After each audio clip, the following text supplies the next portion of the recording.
Okay, we'll give others a couple of minutes.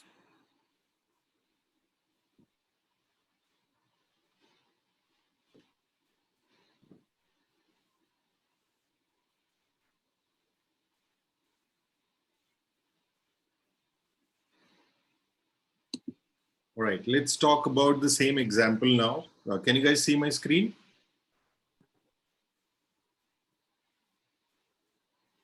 Yes. Okay. So here we were talking about equivalence classes and how to choose values. So you have selected in boundary value analysis, you have selected at least these 6 values.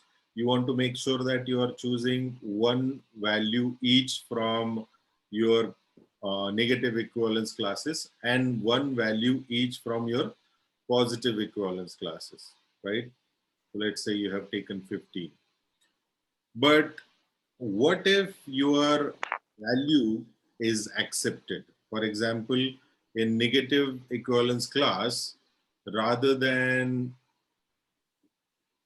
choosing, let's say, 110, okay, let's say 110 you have chosen, and 110 is accepted, which means that your test case failed, right?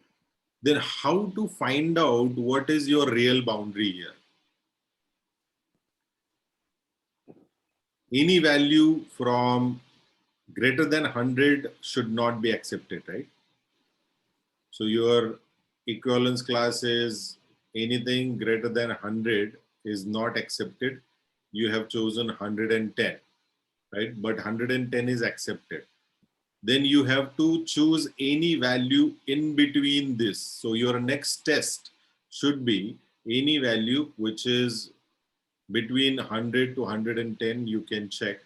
You can check for 105. If that 105 and 100 and it is also accepted, right? Then you can check values between 100 to 105 and 105 to 110. You can take any representative here. So you can take 103 and let's say 107.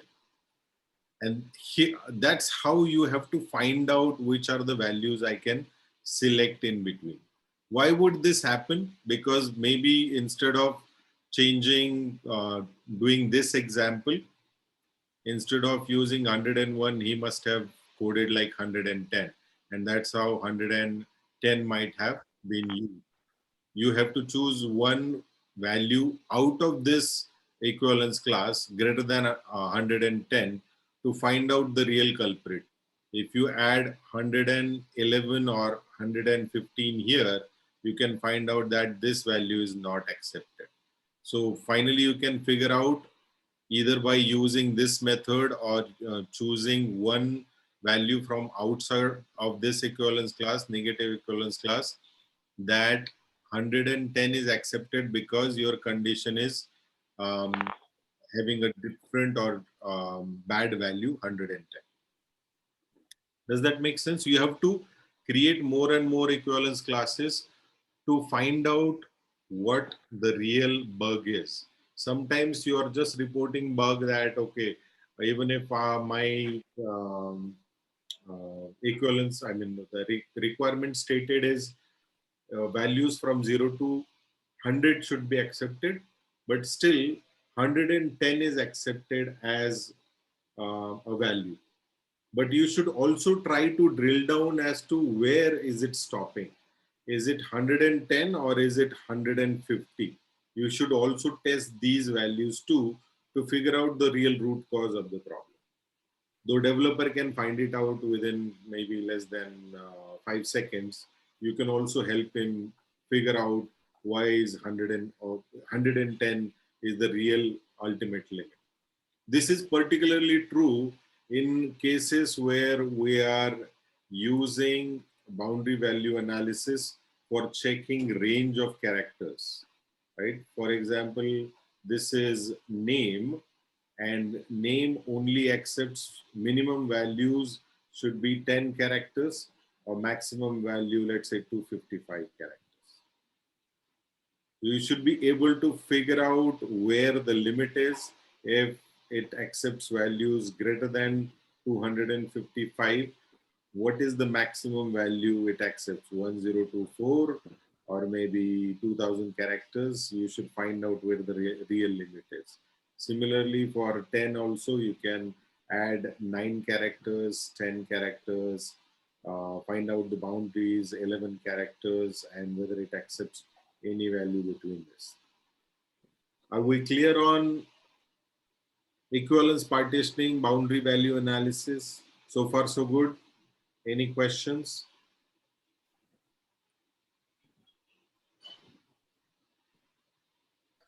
So which one is impactful or which is rarely used? Both of these are impactful. Both of the um, test case design techniques are mostly used. Sometimes I would say boundary value analysis is more used than equivalence partitioning because this technique is, you use it without knowing that you have actually used equivalence partitioning. So when we ask interview questions, do you know what is equivalence partitioning?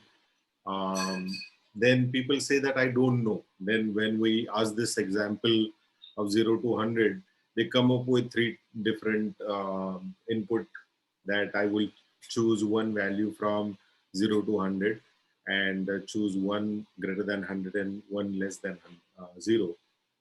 They they use that because it is very natural for anybody to think that it will only accept values from 0 to 100. But traditionally, to reduce the number of inputs, if the equivalence classes, if you create a bigger equivalence classes, you can reduce the number of inputs. So most used is boundary value analysis, but equivalence partitioning, we use it without even knowing that it is, without even knowing that we're using that technique.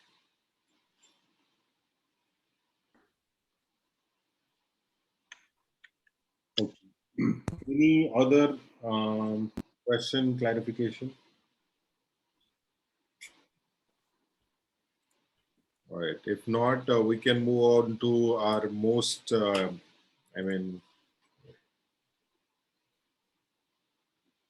exciting test case design technique, decision table. How many of you know this technique and use it regularly?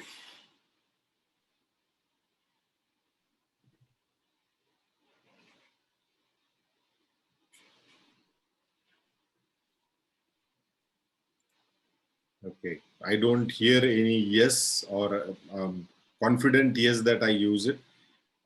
So we will try. I will try to explain what this test case design technique is, and it is mostly used in situations where we have conditions, right? So let's say a very simplistic example: we have username and we have password, right? And we have submit button and we have clear. Now the requirement is if you enter valid username and valid password then and hit submit, then you will get alert as login success. And if you enter any of those fields as invalid, then you will get alert as invalid credentials.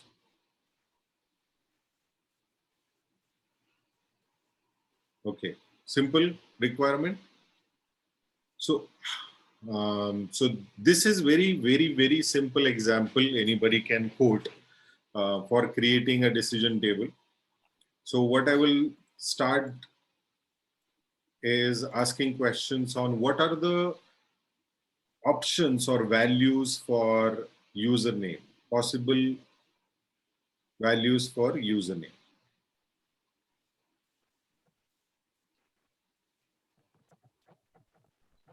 Can be number, alphabets.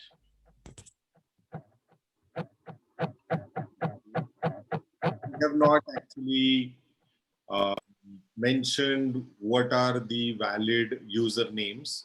So any valid username, and you can do that in your error guessing, equivalence partitioning, and boundary value analysis. You have applied the technique. So as you already applied the technique. So you have two possible um, inputs for username, either valid, right, or invalid. Okay. Same goes with password. For password, you have valid or invalid. Your decision table technique is actually combination of your input values and your conditions, and it states that you have, let's say, conditions stated in this column, and then you have outputs or actions below this. Okay, actions or outcomes. So your outcomes are you have logged in successfully, right?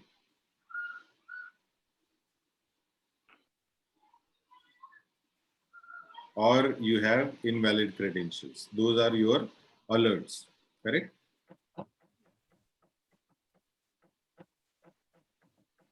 So you write them down. Now this technique gives you lot of combinations of test case if you use it properly. So I draw, maybe assume that this is an Excel sheet. You have outcomes and actions written here, logged in successfully and invalid credential. You have your conditions, which is whether you are entering your username and your password. And then you have your test cases here. Now test cases as a column, okay? In this column, you have your test cases. So how many test cases you can have for valid and invalid combinations?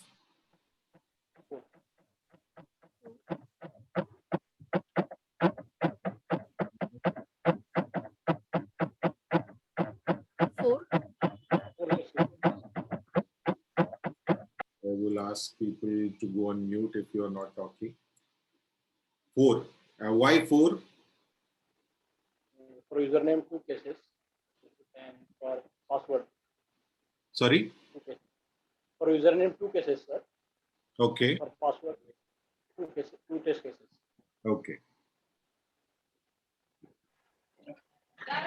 For username, 2 test cases, and for password, 2 test cases. Let's put it in context of formula. So how many conditions we have? 2. Let's take the formula, the formula is options or values. In our case, values raised to conditions. So in our case, values, possible values are 2, right? 2 raised to conditions are 2, right? 2 raised to 2 equal to 4. In decision table technique, you arrive with this number of rows. So you have, number of columns or number of combinations equal to values or options raised to conditions. In this case, we found 4, and that's why we have drawn 4 columns preemptively. Now, how to add values into your boxes? Let's say this is test 1, test 2, test 3, and test 4. How to add values? You have to divide the number of rows, the number that has arrived from this combination by number of values again. 4 divided by 2 equal to 2. Now you have to add number of your values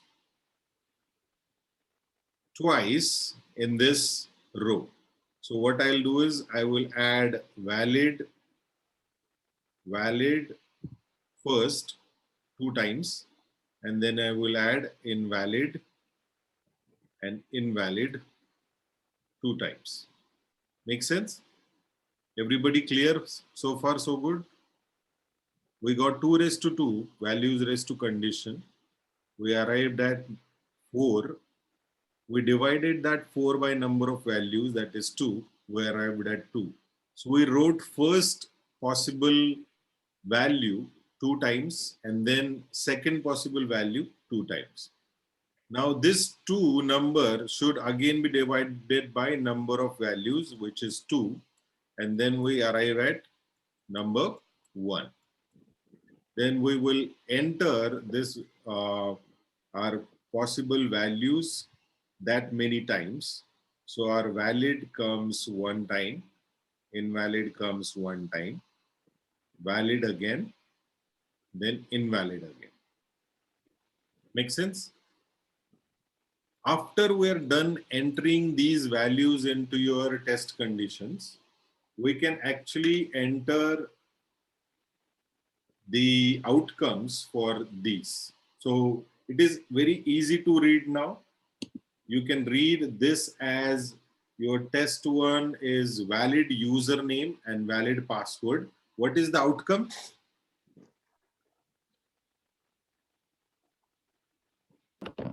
The valid username, valid password, outcome is? Valid. Yeah, so you are logged in successfully, correct? This is your outcome. So this is your test case. Your second test is you are entering valid username but invalid password. What is the outcome or actions? Invalid prediction. Invalid. Same is the case with this invalid username and valid password, correct? Invalid. Yeah, and same is the case with test number 4, which is invalid username, invalid password.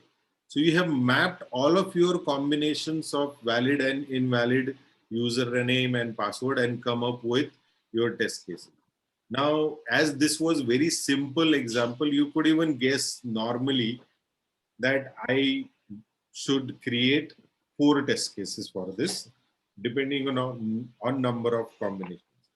Now, what if I make this example little more complicated by saying that if you keep any of these fields blank, then I have another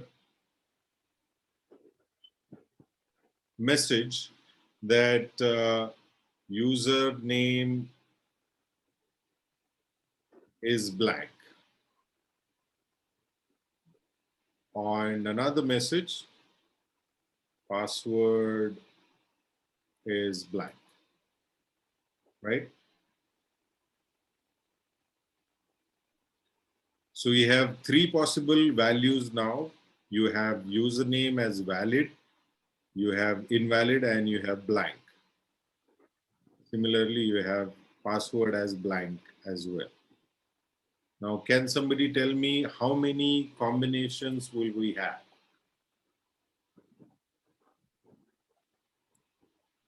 Eight combinations. Sorry? Total 8 combinations. 8 combinations. Four- How did you calculate 4 that? combinations.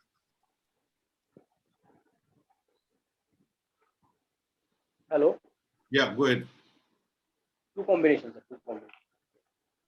Sorry? 2 combinations. 2 combinations. How did you arrive with 2? One for username and for password. 1 combination. No, but what is the formula? How many possible values we have? 3 values, right? For both of them. And what is the number of conditions?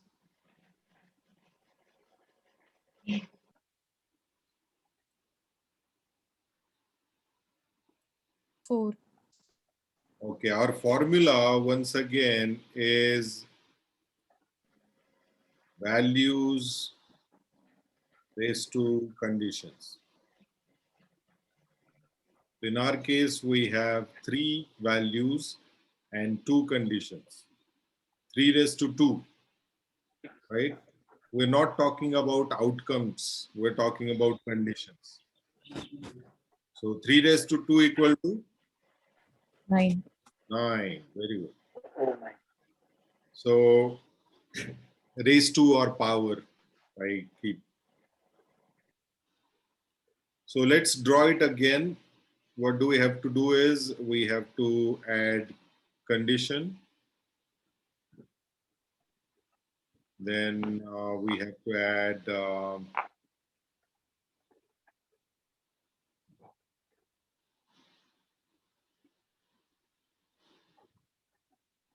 outcome or action. And we have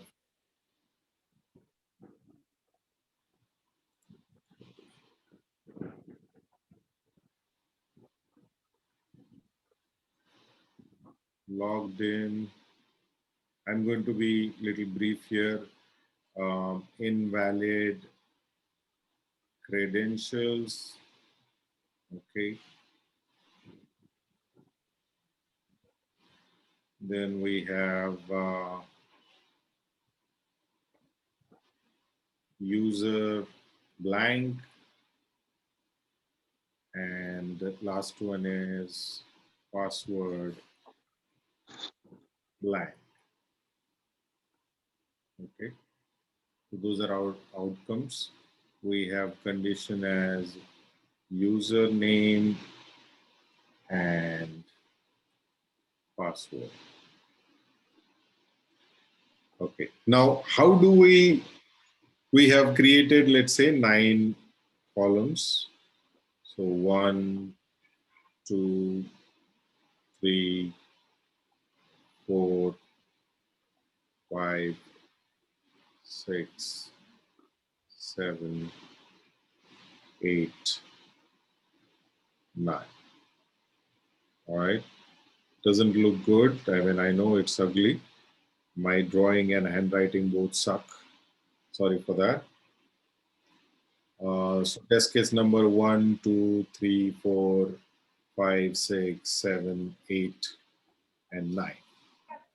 And now we have to add values here. How do we do that? We have possible combination 9. What do we do next? 9 divided by what?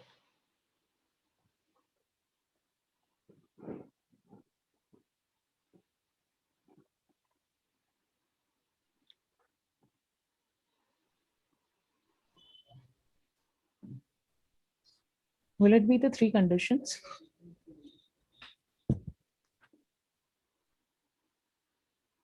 Sorry, what was that? Will it be 3? Yes. So 9 divided by 3, what? It will be 3. Right. So you have to write it 3 times. What? Yeah. So valid will be 3 times, invalid 3 times, and blank 3 times. Okay, yes. Blank, let's start with blank, blank, blank, and valid, valid, valid, and then invalid, invalid, invalid, and then 3 divided by 3, 3. That'll be 1. 1. So blank, Blank, valid, valid, and invalid. invalid, blank, valid, invalid, blank, valid, invalid. Got it? So these are your number of input conditions now, or number of test cases. Now you have to reduce it down to actual number of test cases, because some of the combinations could be invalid as well, right? You can keep both of them as blank, and you can see that there is no outcome for this. If I keep both blank, what message would I get? Would I get user is blank, password is blank, or both username and password is blank? Do we have such condition or outcome?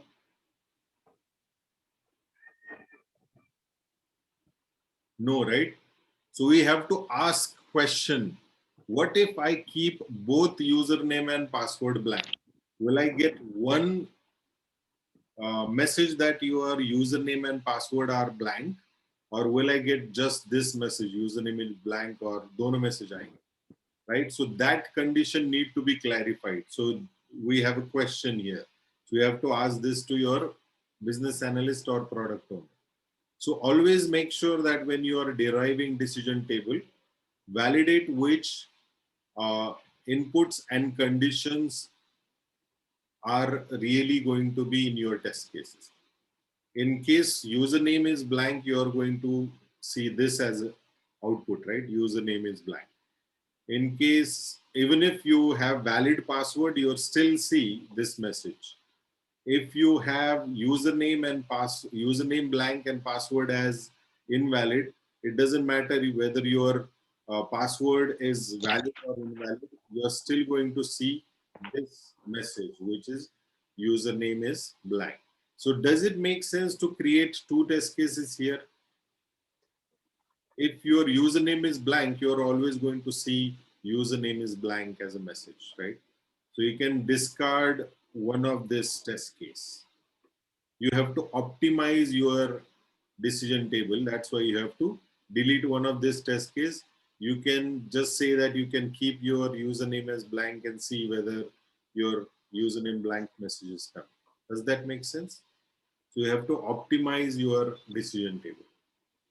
Initially, you will take time to understand this decision table concept, but once you get it, you will try, I mean, you will love it, that you will continue to use it in all your requirements wherever you have if then else conditions more of, okay? Similar to that, which of these conditions we can eliminate now?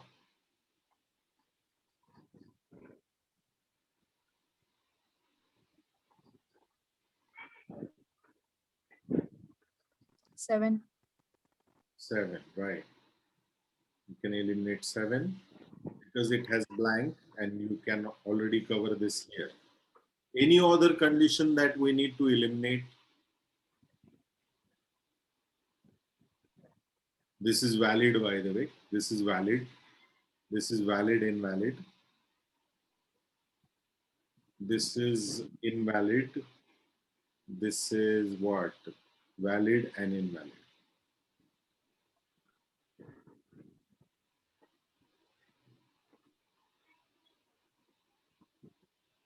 Any duplication?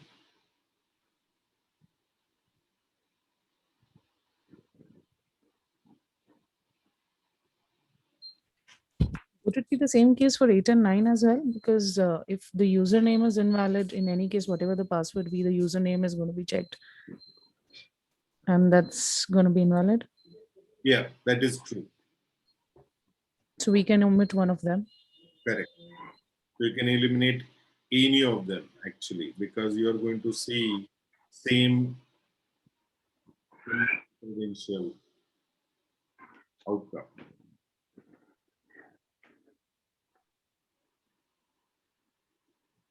Does this make sense? I mean, did you guys get what is decision table technique? Yeah. You just have to make sure that you understand and practice this formula, because the formula is the key. You have to put number of values. Most of the cases, if you don't understand this, then you have to reduce your decision table to values of true or false, which is most simplistic, okay? So you write your decision table in such a way that you have only 2 possible values. Then your formula becomes very simple. 2 raised to number of conditions, right? So like if I want to simplify this decision table, I can just say that now I'll draw a very simple one, okay?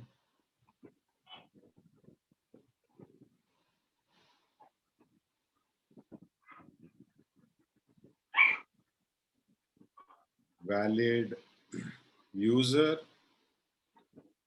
valid password. Where you want to put your complexity is up to you. Whether you want to simplify your condition or simplify your output, right? Then you have your output, which is logged in or invalid credentials. This is very simple, right? Now outcome. So you can say you have two conditions, you have two values. Either it is a valid user, true or false. You have only two conditions, right? Valid password, it is true or false, correct? So only two conditions, 2 raised to 2 equal to 4, and then 4 becomes your number of columns. Then add T 2 times and F 2 times, because you are going to divide this by 2 equal to 2. Then number of T 2 times, then F 2 times. एक extra डाल दिया.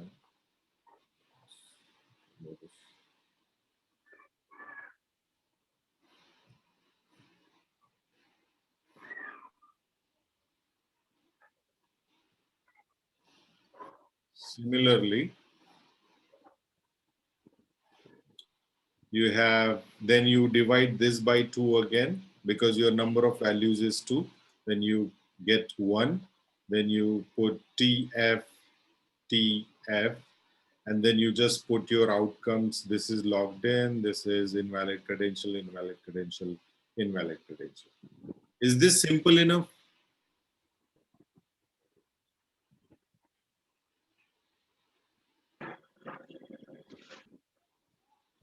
Yes. If you add one more condition in this scenario, you can add as either username or password as blank. And then you can have the outcomes are or values are still true or false, right? Your number of options are still 2, but your conditions become 3, right? So 2 to the power of 3 is what?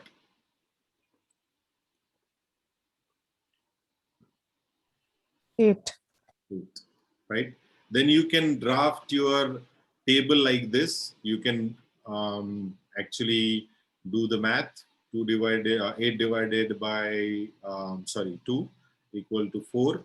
Write T 4 times, F 4 times. Now you can draw this yourself and try it at home. If I put one more condition as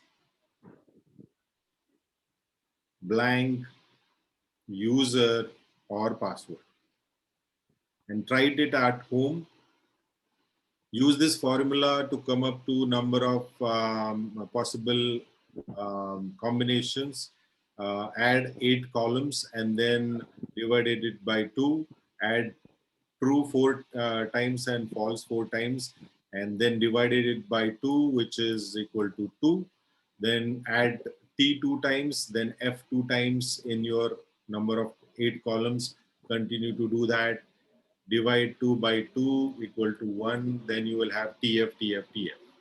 Try this at home as an exercise. We will discuss this again tomorrow, this one particular example, so that you are more clear if you are not till now. Any questions on decision table?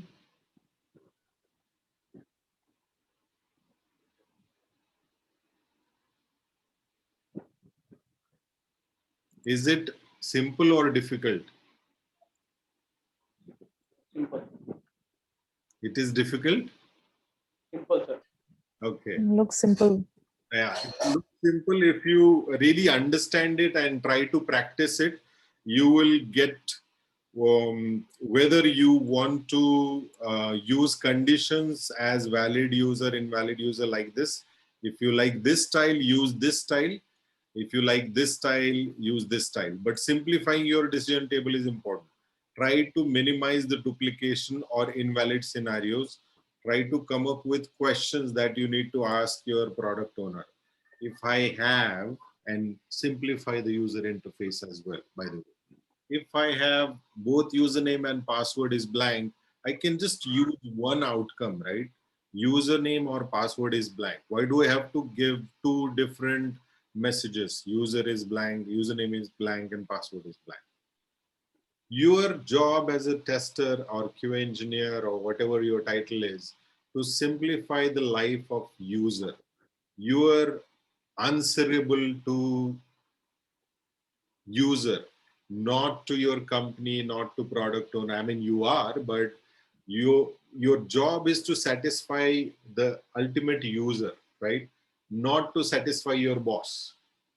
So try to carry that attitude if you are working in test engineering, quality assurance, quality control, or whatever department you belong to. The attitude should be you must satisfy the needs of the user rather than your company or your vertical or boss or whoever that is. Okay, any other question? I think we are over 15 minutes already, so we will not take that state transition diagram as one of the test case design techniques. Mostly that technique is rarely used by people because it is very obvious that you will have inputs and outputs or states transitioning to state of application transitioning into another state. But we'll still cover that tomorrow's session, where we are going to discuss mind mapping as a technique for designing test cases and putting that in the context of test coverage, how much test coverage we're getting out of that. Any questions on any of the topics covered so far? Equivalence partitioning, boundary value analysis, or decision table?